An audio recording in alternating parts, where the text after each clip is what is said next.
And I'm like, I paid a lot of money to be a part of it. I'm going to get a lot out of it. And that's one of the things I realized is it doesn't matter if I paid a lot of money or no money. It's what I put into it is what I'm going to get out of it. If this thing's going to be successful, I'm going to learn from the top franchisees and the ones that are making money. So it's easy just to, as a franchisor, to place blame on franchisees. Like, it's easy to do that because you can see what franchisees are doing wrong. And you're like, you're not even doing the basics. So why are you complaining about all these other things? Oh, this is why that thing is important to you. Well, here's a solution to help you get what is important to you, because we now understand why it's important to you. So we can get the same thing accomplished, but we understood we were each trying to understand each other versus this is my experience. It's my way or the highway. I don't need to understand why this doesn't work for you. That's when it gets difficult. What are the franchise secrets that you need to know when buying or building your franchise empire? Well, in this episode, you will find out. I sat down with Erik Van Horn, who is one of the most known names in the franchise circles, at least that I'm spending my time in. And he's the founder and man behind Franchise Secrets, which you may have heard of, as well as Scalable Franchise. And he's a co-founder at Front Street Equity Partners, which specializes in helping franchisor systems grow. Now, I'm a huge believer in modeling other successful people, meaning look at what they do and do that. So I wanted to know some of the key decisions that have led to Erik's success in his business and career and how you can model it. I also wanted to know what he looks for in franchise brands to invest in, because he's been in the franchise space for a long time now and has had exposure to hundreds of different franchise concepts, as well as franchisees that are super successful.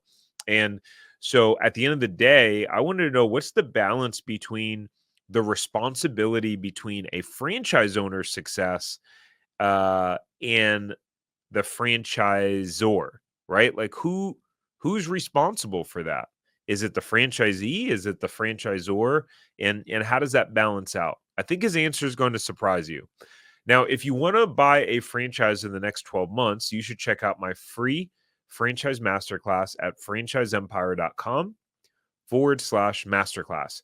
And if you want to work with me and my team on finding or buying a franchise or resale business, then you can go to franchiseempire.com/ZTPF, is in Frank, and you can schedule a free call. And we're happy to see how we can answer your most pressing questions and point you in the right direction. With that said, sit back, relax, and enjoy the episode. Welcome to the Franchise Empire Show. They say Rome wasn't built in a day, and building your empire doesn't happen overnight. My name is Tarek Johnson, and owning franchises is what helped me go from employee to employer and start building my empire for my family. So this podcast is for you, the empire builders. For those of you who want to build something that stands the test of time. This is for those of you who are crazy enough to believe that you can make the dream in your head come to life. This podcast is all about bringing you real people who are building real empires so you can get inside their mind and heart and get proven strategies and actionable insights that will catapult you to build, grow, and scale your empire. All right, everyone, welcome to the Franchise Empire Show. I got Mr. Erik Van Horn. What's up, dude? Dude, it's good to be here. Good to see you again. Likewise.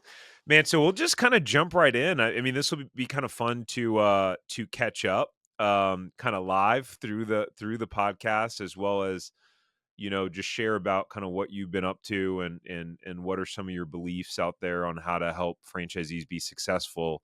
But super funny that so I hired Ryan to coach me, and I was out there in Vegas, and he's like, "Do you know Erik?" And I'm like, "Yeah, I know Erik." He's like, "Well, why don't we call him?" And I'm like, "Okay, all right." And so next thing you know, he's like, I guess texting you, and then we're sitting there having a 35-minute conversation on speakerphone, just kind of diving into franchising stuff. So that was pretty funny. Dude, I love the power of a network like that too, because I got to know Ryan a number of years ago. And I was at the lake with my family and got the text from him, and I was literally like out on a kayak, enjoying some time with the fam that morning. And then I saw a text from him, like, if I get a text from Ryan, I'm gonna check it out. And then he's like, hey, let's chat. And he told me that you were with him. I'm like, I can't wait. So on the way home, I had like 50 minutes free, and you guys were ready and available. And so we just had some good, fun conversation. But the power of a network, man, it's unbelievable. 100%. And it was an expensive buy-in to get access to Ryan too, from my perspective on making the investment into coaching. What, I feel like the franchise world is a little bit different than the traditional world that you and I are kind of familiar with masterminds and coaching and stuff like that. What are some of the investments that you've made over the last, 10 years or so in different circles? And, kind of what has that led to? And what's your overall philosophy on that?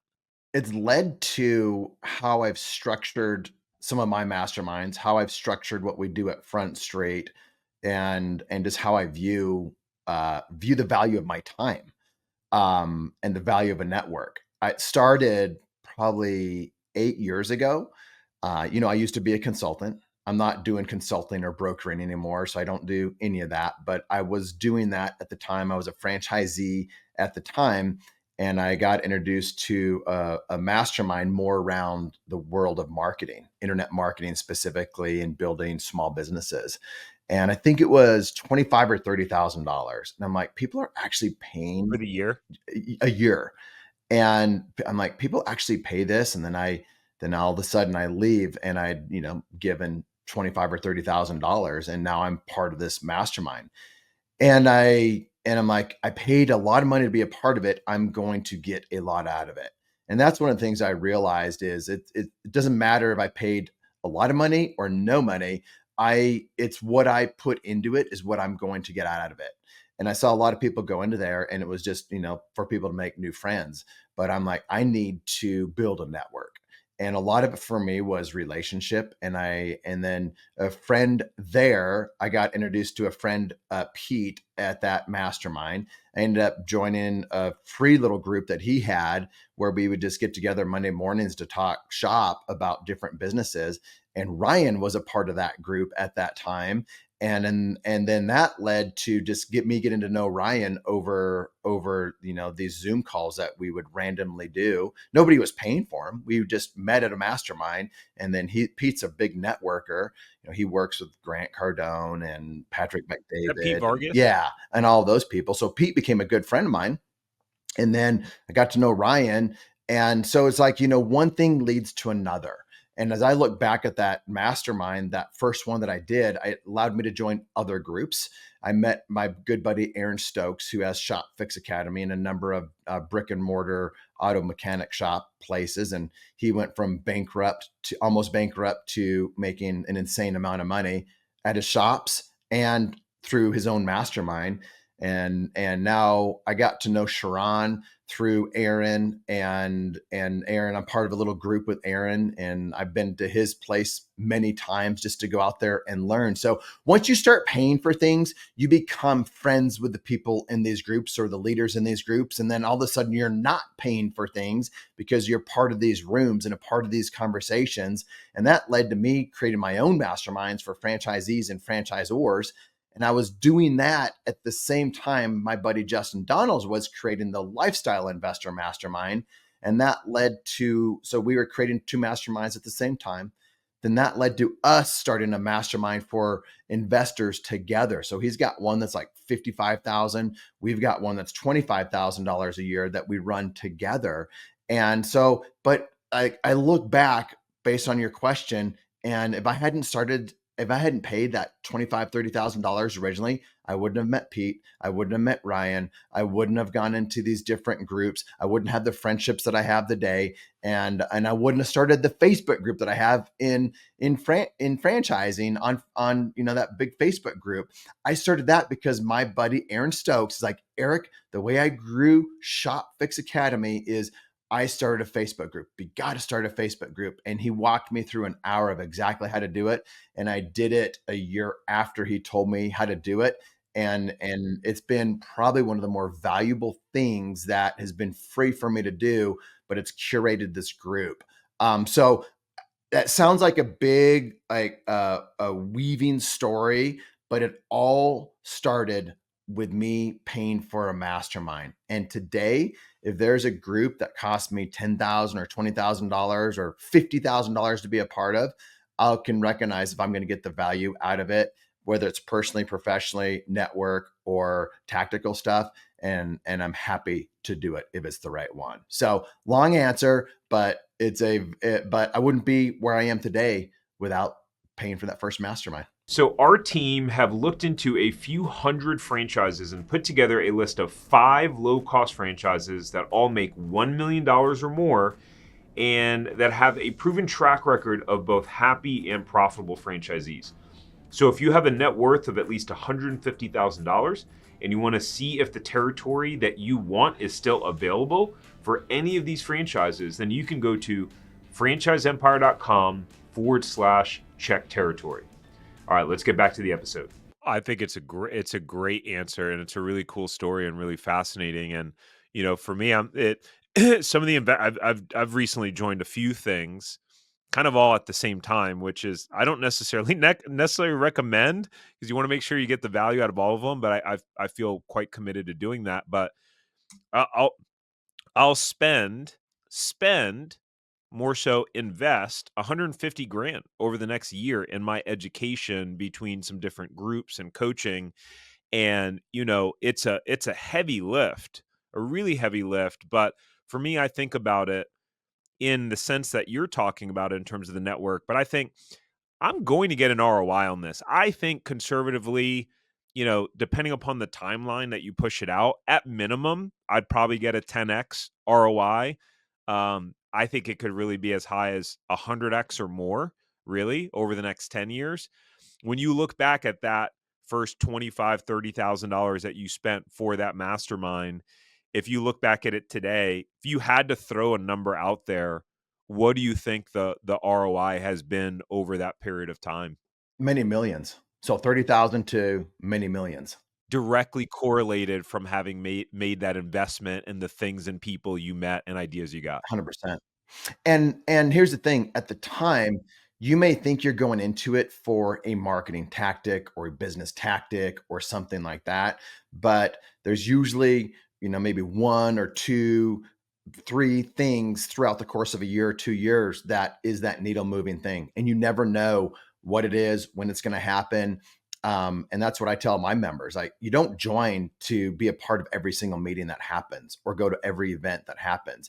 It's like the one thing, or when you need it, it's there, and it will save time or money, or make you buy back your time, or make you more money. And that also leads to the value of like one-on-one coaching. So you go from group things to one-on-one. And I started these masterminds. My mastermind for franchisees is like $200 a month, but people wanted access to me. And so I do it in a group coaching, in a group format there. And I know you do similar stuff. You can do it in a group format where they get that one-on-one time with me, but it's in a group, and versus paying me directly. And I would rather do that and not charge them very much money, because for a while after I finished consulting, after I exited my horsepower brands that I helped start, after I exited that, and before I started Front Street Equity Partners, I was doing some one-on-one consulting, and I was charging $1,500 to $2,000 an hour for that.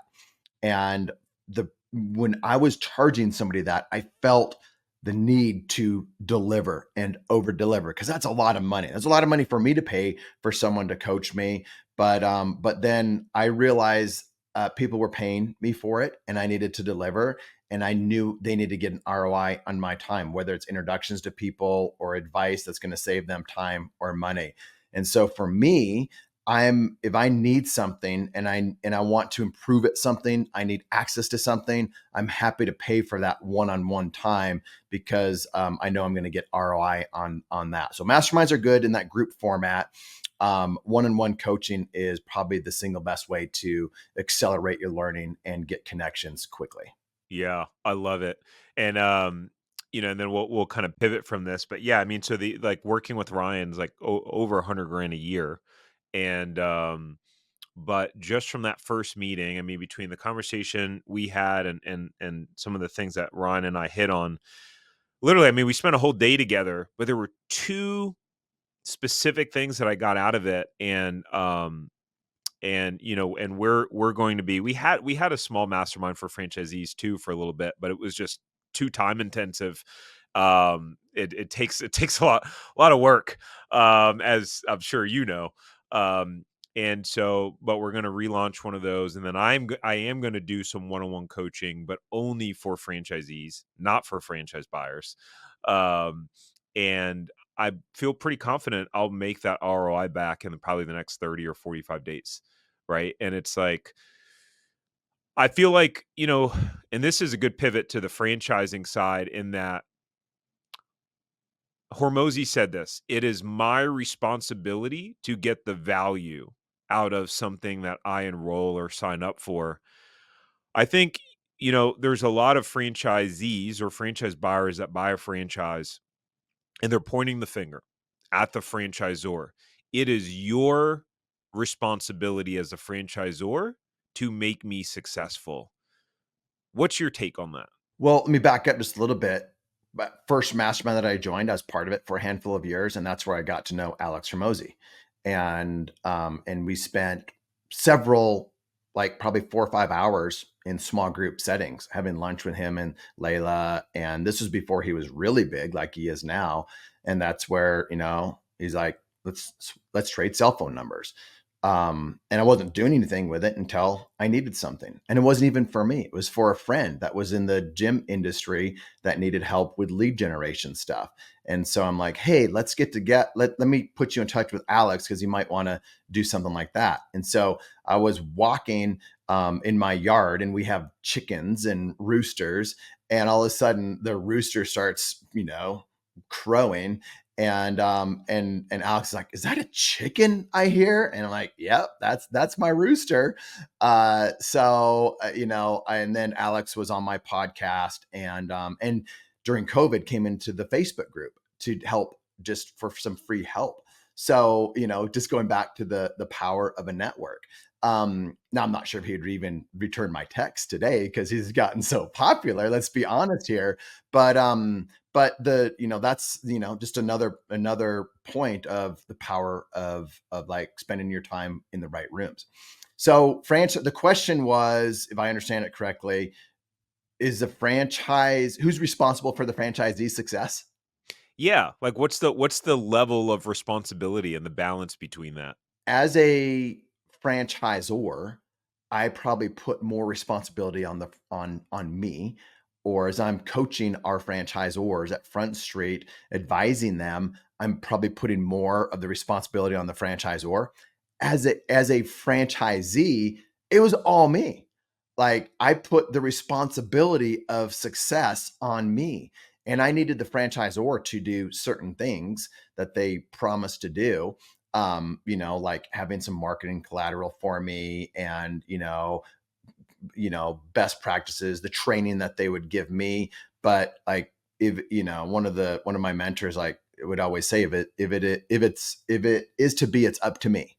And that's what I really believed as a franchisee, and all the different franchises that I've been a part of. And I saw the best franchisees were taking the responsibility for themselves. Now, it's not that they were always happy with the franchisor or they thought everything was always great, but they're like, if this thing's going to be successful, I'm going to learn from the top franchisees and the ones that are making money. So the way that I kind of, if I had kind of had to combine those two thought processes that I have, if there are successful franchisees in your system, because there's always outliers. There's brands out there that you and I both know about. The franchisees are not successful. Like none of them are successful. It's hard to be a franchisee in a system where 10% are making money and the rest are bleeding money every month. Like that's not a good franchise system. And that's not the responsibility of a franchisee to be successful in a franchise system like that.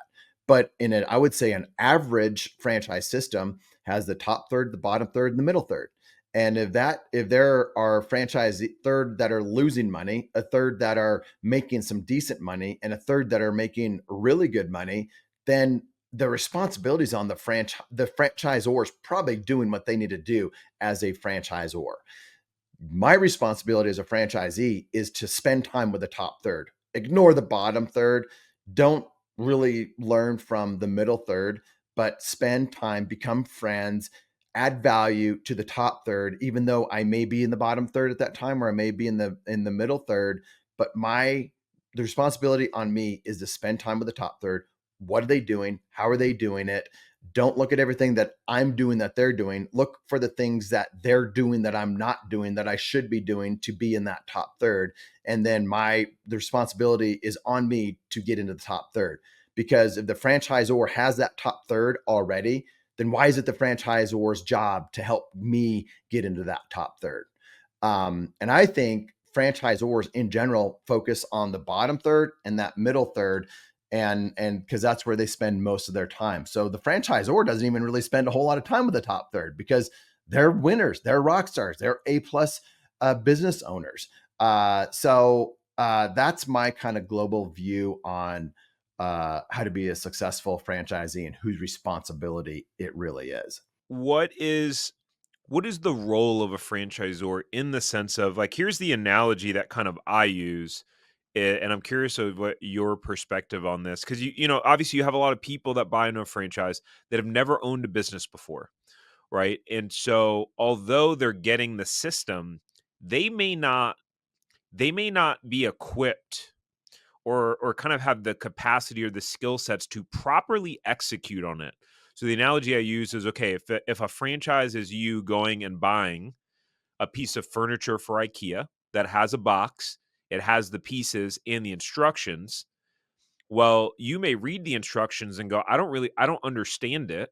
I still don't understand how to do it, or I'm trying and it's not working, or it says you need these tools um, that you have to have. You need to have a drill. The drill didn't come with it. What drill do I buy? There's a lot of different drills. Now I'm overwhelmed. I go to buy a drill. I'm confused. How do I use the drill? That's kind of the analogy that I use. So what do you think is the difference in terms of the roles of what a franchisor then has to do, and what does a franchisee have to do to make sure that they become successful from that perspective? So I think the franchisor needs to have that system built that is for that person. They need to have that person in mind as they're creating the systems, the processes, the training, the SOPs, the grand opening plans. They need, and this is what we talk to our brands about. Like, don't build it for the top third. You build it for that bottom third and the middle third. So it's step by step. It's paint by numbers. You have to have every little detail in there for the average or below average franchisee. Otherwise, I don't think you're doing your job as a franchisor. And so that kind of goes back to what I was saying. Like, franchisors spend their time on the bottom 2/3 of the franchisee. That's where they're spending most of their time to lift them to get better, to get more profitable, to have year over year increase in top line revenue.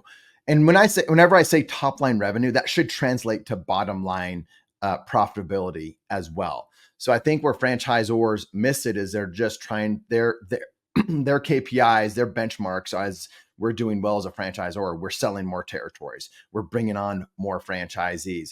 We are opening up more locations. Like, if that's the benchmark, that is an indicator of success, But real success it would be franchisees that are making money, and they're making more money year over year. And the franchisor, internal conversations that we like to have with our franchisors is, how are we helping our franchisees this year have a better grand opening than they did last year? How does this grand opening become better than the one that was last week? Like, what did we learn from that? What did we learn from training, and how can we improve training?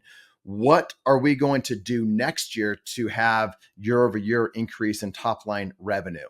Again, not to benefit the franchisor necessarily, but to help franchisees make more money. The more money franchisees make, like, logically, they should want to open up more locations. And that doesn't always happen, because sometimes they're happy with a lower amount of net profit than because it's making more than they were in their corporate job. So all of a sudden they're happy making $200,000 or $300,000 or $400,000, whatever that number is. They're happy with that, and they're not motivated to make $1 million or $2 million, or like get to like some of these big food guys that are flying around in their private jets to the different conferences.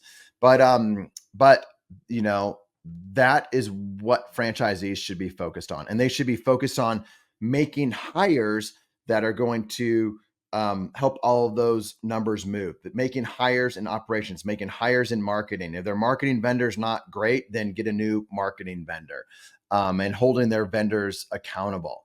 So it's easy just to, as a franchisor, to place blame on franchisees. Like, it's easy to do that because you can see what franchisees are doing wrong. And you're like, you're not even doing the basics. So why are you complaining about all these other things? It's easy as a franchisee to look at the franchisor. They're like, oh, I only got 2 marketing vendors or 3 marketing vendors that are approved. Why don't I have 10 or 20? Like, there's never going to be enough for a franchisee.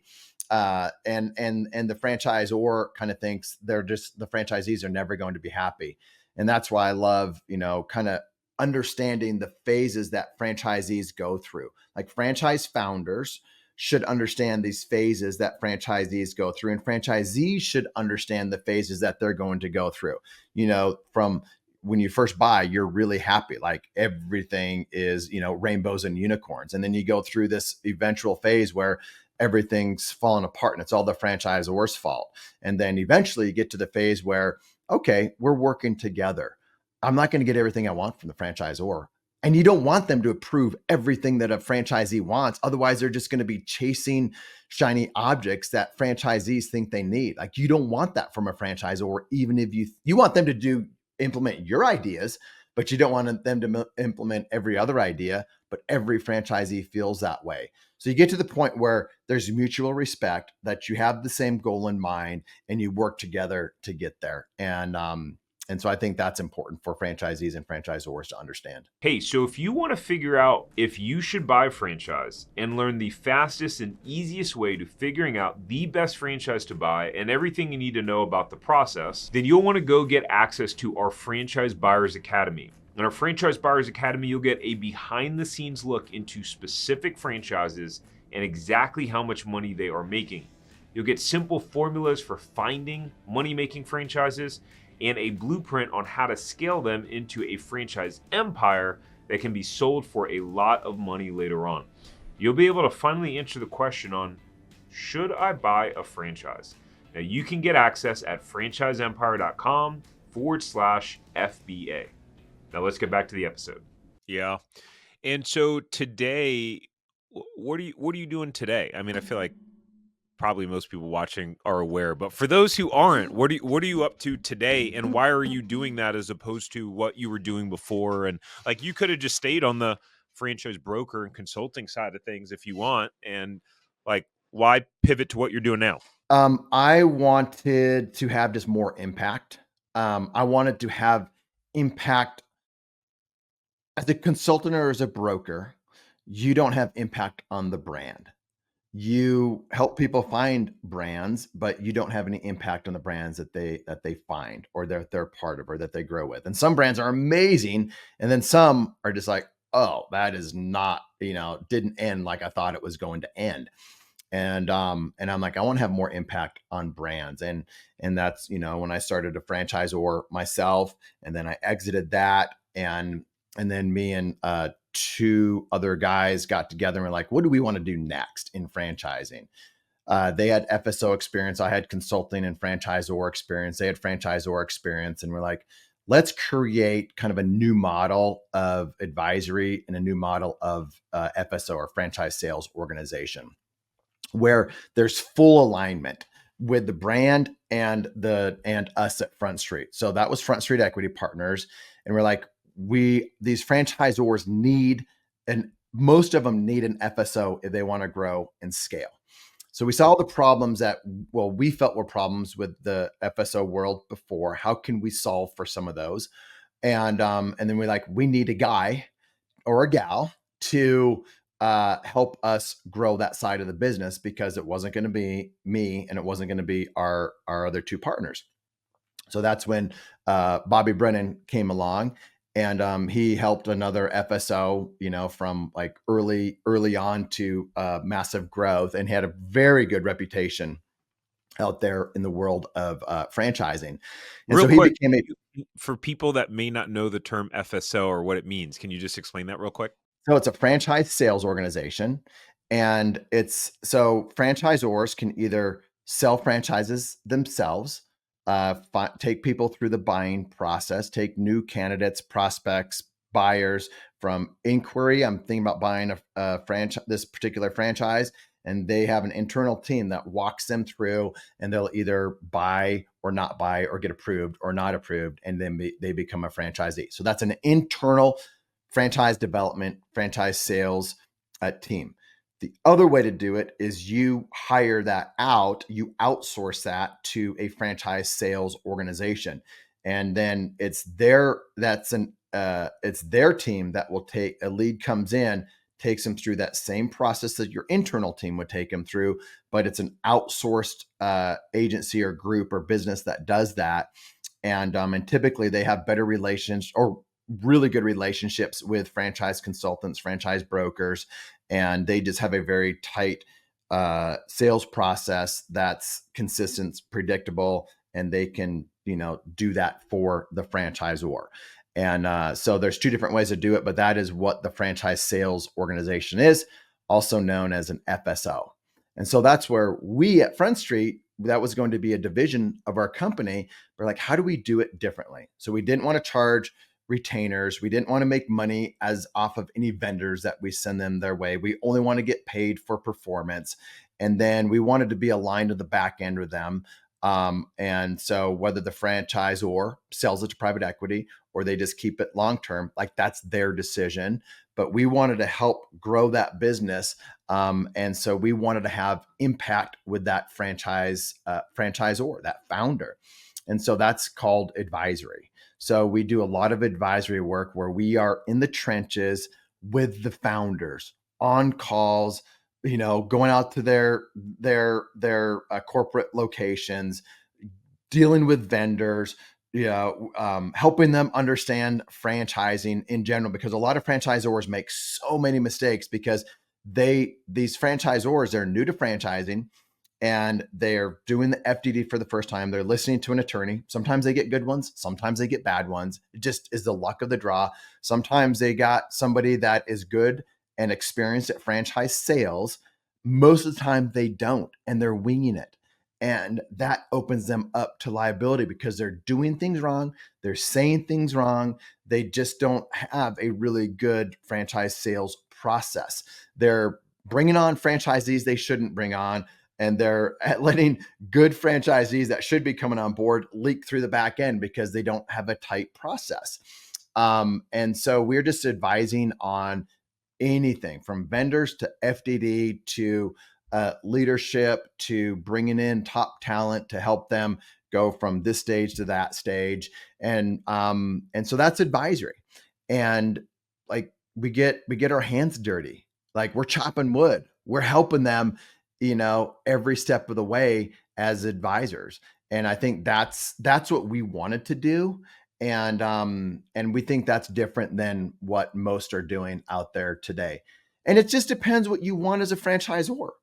We might be right for some, and different FSO without advisory might be right. And that's what's beautiful about it. Like, it's what's interesting is like, we're really good friends with with our competitors out there. Like, we're good friends. We go to the conferences, we see them, we hang out with them, we go to dinner with them. And then we compete against them to get certain brands. And then we refer different brands to each other too, because they're not the right fit. So it's just franchising is such an interesting world out there. As you get into it, it's so small. And everybody knows everybody once you're in the game. But that's what we're doing at Front Street. We've got a few brands, and we'll add another brand that's in the service-based space later this year. And it's fun, man. I get to talk to all kinds of different brands and help them out without charging them any money as I get to know them. Yeah. And what are the brands that you have, and how do you, what's your criteria on selecting them? Because I mean, and we were saying this off camera before we started, which is that you and I have a lot of aligned philosophies overall. And I think one of the ones that I see from you, which is probably oversimplified, which is quality over quantity. And so, yeah, tell us a little bit about that. So I'll say what we look for in brands in general. We look for brands that are doing $500,000 or more in gross revenue at a particular location. Like, that's a desire for us. We'd like it to be $1 million plus in gross revenue at the location. So that's kind of what we look for, with healthy profit margins. And What do you so consider to be a healthy profit 30% margin? plus. 40? 30. Oh, 30. I was like, No, 40. Holy crap. yeah, no, and there are some that are 40. And that's very healthy, and that's even better. Uh, so 30 plus with royalties taken out and whatever. Because when you get introduced to a brand or they might be so new, the founder doesn't really have a full understanding of the financials with royalties and actual expenses that a franchisee would have. So whenever you're looking at financials of a emerging brand, you really need to understand, to make sure that in that item 19 that they are taking out every expense that a normal franchisee would have if they're a corporate location. So we also look for an amazing founder. Founders are really important. Now, I talk to 200-300 brands a year, and I talk to some brands that are just we're making tons of money. It's an area that we want to get into, an industry that, like, we have a deep desire to dive into. But the founder is not somebody we would want to hang out with, have dinner with, go on vacation with, or they just don't want to work hard in the business and they want to find somebody to work the business for them, which is okay. But that's not what we want at Front Street. Is we want a founder that is just like, I'm so hungry to make this work. I'm going to, live and breathe this business for as long as it takes, because its founders don't understand how hard it gets. And we talked to them early on, like, you probably don't want to be franchising because it's really hard as a founder. And we have calls with our founders. They're like, it's really hard. We remember when you said it was going to be really hard. It's hard. And so we want to make sure our founders have that backbone. We also want to make sure they're financially qualified or have the financial ability to make key hires as the business grows. They need to have that capital to be able to invest, because as much as the franchisees think it's hard for them, it's even harder for a franchisor. They invest a lot, and the payday is delayed even more for a franchisor than it is for a franchisee. So we want to make sure that they have a full understanding of what they're really signing up for to have the kind of growth that they're really desiring. So, and then we like brick and mortars to come in under $400,000 all in, because some of them, when I was in the salon suite business, it was $1 million plus. So we'll look at some things like that, but we prefer under $400,000 to get in. And franchisees, we want happy, successful franchisees. Like, again, just like what any buyer would want. That's what we want in these franchisees, because franchise buyers are going to be talking to franchisees, and the franchisees don't really like the corporate office. They don't like the founder. They're not making money or whatever, then it's going to be a hard no for us. And then finally, we want a founder that's like reasonable, that's teachable, that's coachable. Because you can have a founder that checks all of those other boxes, but they're so successful, or they're not successful, but they're just not going to listen or be teachable or coachable. That's a hard no for us as well, because there's such a steep learning curve, as a franchisor, and they need to be able to listen, and we cannot make them listen to us. That's why being teachable and coachable is a trait that we want in our founders. And what's interesting, my last little point on this, is some of the most successful, like we're working with a brand that is going to come on board later this year. The founder is very successful, but he's also very coachable and very teachable. He's like, I know this thing very well, but I don't know this. And this is what I want to learn from you guys over at Front Street. And so during the process of getting to know each other and seeing if they want to work with us, we want to work with them, it's all fun. It's all great. But when you get to contracts and whatnot, that's when true colors start to show. And it's fun to go through that process, because there's sometimes when you get to that stage where like they're just too difficult and this is not going to end well. And it's good to find that out during that phase versus someone that's like, okay, we know that lawyers try to blow up deals, but this is how we're going to work through it. And you get to the end, and you're at the end and you're friends, and you have an agreement that works for both parties. So coachable and teachable is a very important trait. Yeah. How do you tell between someone who's being difficult versus someone who's being savvy? They don't want to see it from your side. Like when we get into these different, just call it, 5 deal breakers for us or 5 deal breakers for them in a contract. Whether it's, you think about this on the franchisee side, when you're dealing with real estate, there's always some deal breakers. So if they could just say, no, this is not happening. And as a matter of fact, we want it to read something that's even far worse, and we're like, this is why we have it in. This is real world experience of what it is. Your attorney thinks it's one way, but this is real world experience of why we think it needs to be in there. And if they can't see it from our perspective, then it's going to be a tough relationship moving forward. Same with us. If they're like, our attorney doesn't want that in there, and we're like, well, tell us why. Like, we need to understand their perspective and why it's important to them. And they're like, oh, this is why that thing is important to you. Well, here's a solution to help you get what is important to you, because we now understand why it's important to you. So we can get the same thing accomplished, but we were each trying to understand each other, versus this is my experience. It's my way or the highway. I don't need to understand why this doesn't work for you.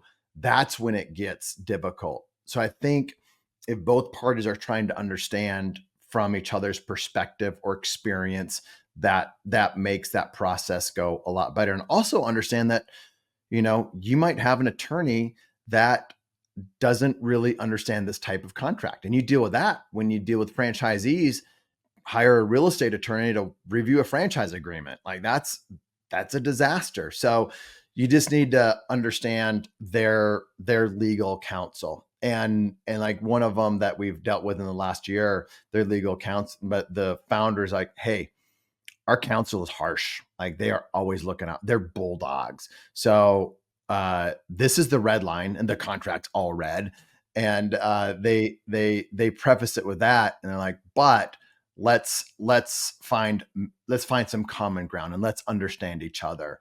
And then everybody gives up on things that are important to them, but they realize it's better for the relationship, to cave in on some things and to stand strong on other things on both sides. So anyway, that's how we see it.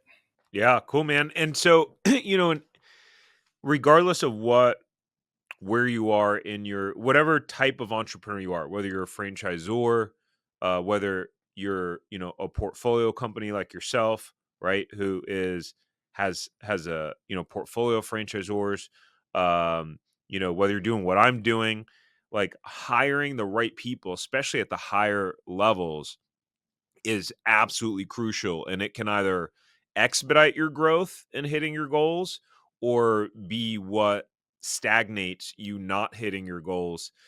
So I have kind of a dual question here. Number one is, how do you go about? I mean, you've had to hire for some key roles, right, at Front Street, and you were mentioning like Bobby before. How do you go out there, and what's your process? What are you thinking about? What are your key criteria of who you're hiring? And how do you judge for that? How do you test for that? What questions are you asking? What interview process are you taking them on? Because in the beginning, those roles are so important. So this is one of the benefits of having an audience like you have and I have. I put out on social media, and I think this is for anybody, whether you have an audience or not. Like, it's whether your audience or your sphere of influence is little or large, you want to utilize that. And I've utilized that for my personal executive assistant. Like 3 years ago, it was local here, and I got the most amazing executive assistant that does so much for me and is extremely valuable. I get to be in my zone of genius because of her. That's not because I have a big franchise, reach or podcast or Facebook group or social media following. It's because of my little network here in Spearfish, South Dakota. Broaden that out. When we needed somebody at the Front Street level that could head up franchise development, we didn't know if that was going to be a partner or a hired gun, somebody that was going to make a lot of money. And these guys are used to making a lot of money. So what I did is I created a form, put it out there on social media. I'm like, hey, I'm looking for this. We've done it for C-level talent. We've done it for director talent. And we've done it for, like franchise business coach for our brands. At the time, I was doing it for somebody to come work at Front Street and heading up our franchise sales organization part of it. And so I put it out there looking for, this type of person with this type of experience. And what I did is I said, whether you are looking now or you just want to see what the job market is, or, look at future positions at some point, go ahead and fill out this form. So I left it open like that. So I would get people that would fill out the form and they wouldn't feel like they are trying to leave their current job or needed to leave their current job, or they weren't happy with their current job. So my goal was to get people that were happy in their current position, but were open to other things. And so I had some amazing people fill that out, like amazing people. I never told anybody else some of these amazing people who actually did it because they wanted to keep it confidential. So, as a matter of fact, when that's where we eventually got Bobby. And with Bobby, we said, how do you want to come on board? Do you want to be a partner or do you want to make a ton of money? We were hoping internally that he would want to be a partner, because again, it's just, we are aligned. We're not trying to make just, somebody in that position just to sell more, just to make more money, but like to grow enterprise value for a franchisor. So we wanted that person, but we left it up to him. And mind you, we'd been building this thing for 1 year without making any money. Like, we'd been building this thing for 1 year without making any money. He came in as an equal partner with us. And I think that at that point, it told me something about my partners. Like, we are not selfish. We are doing what's best for the company. And we think he's the right one. We're happy to let him come in as an equal partner, even though we've been putting in all the work for so long. And that's what he wanted to do. And he wanted to build something with us. And so that was our process with that. And it took a while. Same thing for hiring, C-level or director level talent. I put out the same post, and I like to do it because my list of of job candidates just keeps growing and growing and growing from people that have current stable jobs. And so they'll fill out that form. I'll send it to my brand. So we all get notified if somebody fills it out and they're like, okay, like we just hired a franchise business coach for Go Glow, our spray tan, sunless spray tan concept. And I was the first or second interview with her. Like the brand said, yes, I want to interview this one. They actually interviewed her and they're like, Erik, I'd like you to interview her next. Sometimes I'm the first person that interviews. And then it's just a pretty normal interview, pretty casual, but there's things that, like, for the franchise business coach, you want somebody that's not going to be rattled by franchisees, someone that can deal with people not being happy with you, some that you actually want to help people succeed and have experience in franchising. So this lady fit all of those boxes. So I sent her on to the final interview, and they hired her. But you just, you want to fish in the pools or the ponds that have great talent. And I haven't posted on Indeed or any of those things because of the reach. And so the other thing I would say with that, and I'll kind of finish this thought, is I wouldn't be afraid to use executive recruiters for these. I know several executive recruiting individuals or firms in franchising, and I'm happy to pay for them. I have a friend of mine that's a part of a mastermind that I'm a part of that's looking for a salesperson, and he's paying a $10,000 referral fee if they get the right one. So Wow. like, that's how important good talent is. You want talent that is worth paying for. You don't want to, and if an executive recruiter gets that talent for you, then do it. Like, add that to the list. You want the best talent. Don't like get cheap on that. That's kind of how I view the world of finding good talent.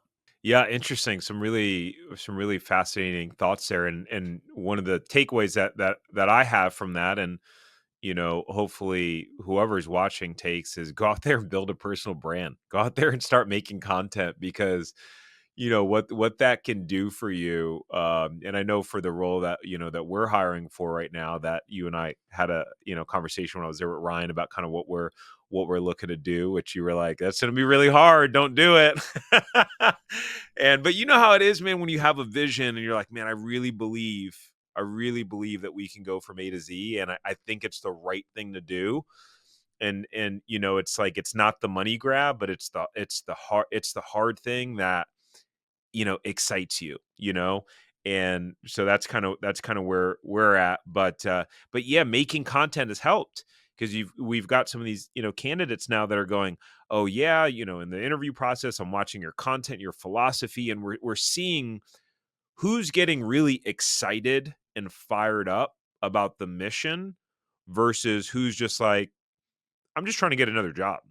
And even though they might be really talented, they're just like, "No, I'm just trying to find my next fit," as opposed to like, I'm really trying to find the right fit in something that I'm really fired up about. It's kind of interesting to see that kind of difference, overall in those people. But from your perspective, let's say you've got, and again, this is super applicable to franchisees too, but let's say you have, two or three people or four people that are, like, from a resume standpoint, from a, you interview them, they're like, wow, these are all really talented people, I could hire all of them. What's your criteria at that point? How do you, Erik, go about going, this is who I feel like is the right fit? How do you narrow it down? So I'll go back to what we did at Sola Salons when we were at 2 studios open, 1 studio about to open, and we were going to scale it to 12 studios over the next 4 years in Orange County, California. There's 4 of us business partners, and we're like, we're not going to do it ourselves, because we're not going to be working in the business. We're going to be working on the business as business partners. So we needed to hire somebody that's amazing. We had 2 failures on our part, that we hired the wrong people. So we're like, we are going to take them through a process. So we ended up with 3 great candidates. To get to your question, we had 3 great candidates. And then it was dinner time, dinner with the spouses, dinner with them, and to really see them in a different in a environment outside of a normal interview, because a lot of people can fake the interview, like they can. And then calling references, and then just really understanding what the job position really needs from a personality standpoint. Do they need somebody that's friendly? Do they need somebody that is behind the scenes? Do they need somebody, for Sola, we thought we needed somebody with industry experience. We thought industry experience was great. We finally understood we are not in the beauty industry or the salon industry. We are in the leasing industry. So we hired Mirko, that came from the leasing commercial buildings up industry, and had a great bedside manner, wanted to grow with a company, and had the ability to deal with financials, had the ability to deal with leases, had the ability to deal with build outs and all of that. So we really started to boil it down to, what do we really need in this hire? If you're in the gym industry or fitness world or beauty world, your front desk, a lot of people make the mistake that they're thinking, I just need someone that can, smile or run a cash register or whatever. Well, they don't do that anymore, but whatever it is that they need to do sitting there, what you really need is a salesperson up there. And if they aren't hungry and have the ability to sell, then you probably have the wrong person. If they're an introvert, you probably have the wrong person. So at the director level that we hired Mirko, who was making a good six figures, to, your front desk, you really need to understand who it is that you need to hire. And I would start asking questions. If you're a franchisee, talk to the successful franchisee and ask them that question, like, who is that person? Why are they good because they might not even understand it, or it might just be like, of course it's a salesperson that you have up there. Or maybe it's somebody that's not afraid of selling, because you may not want someone that is used to selling roofs. You have to have that right person. So I think it's really understanding who it is, the personality that they need to have. And I think also doing these personality profiles, running some personality profiles to understand how they are, but and who they are, and their personality, but also how does that change under pressure. And there's different personality profiles that, like, okay, this is how they are on a good day, but how are they on a bad day? And so you start to see, like, ooh, that's really good that they have this personality, but on a bad day they're going to be a disaster. So those are some of the other things that I'd use to kind of narrow down. Cool, man. Awesome. Well, I know we're coming up on time here. So, dude, thanks for coming on. For those of you who, if there's any of you who don't know who Erik is, which probably most of you do, but go follow him on Franchise Secrets, his YouTube channel. Go check out his Facebook group, Franchise Secrets, if you're not already in it. Where else do you want him to go check out if someone's watching? Yeah, go to Scalable Franchise, and there's different ways to get in touch with me there. But Franchise Secrets Group's a good one. franchisesecretsgroup.com. I'm kind of known, what I'm most well known for, like really popular for, the my biggest claim to fame is I have a much smaller YouTube following than you do. So that's what I'm really known for. Almost as good as you, but not even close. That's what I'm really known for. Oh man, but you're like the man. You're like the nucleus of franchising. Like everyone knows Erik. I feel like you're the maybe it just seems like it from the outside, but the man with no enemies. You have a tremendous amount of just relationships, and I feel like anytime your name is brought up, or any place that I've ever been, it's always great things to say.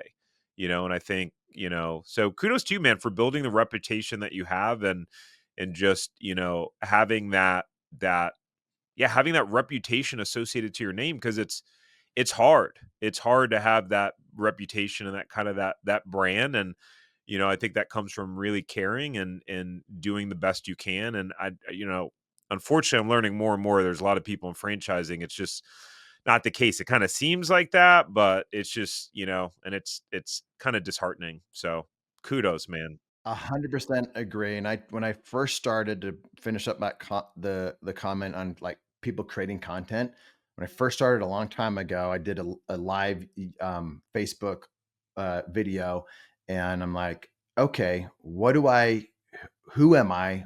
How do I do this? I'm like, I just got to be me.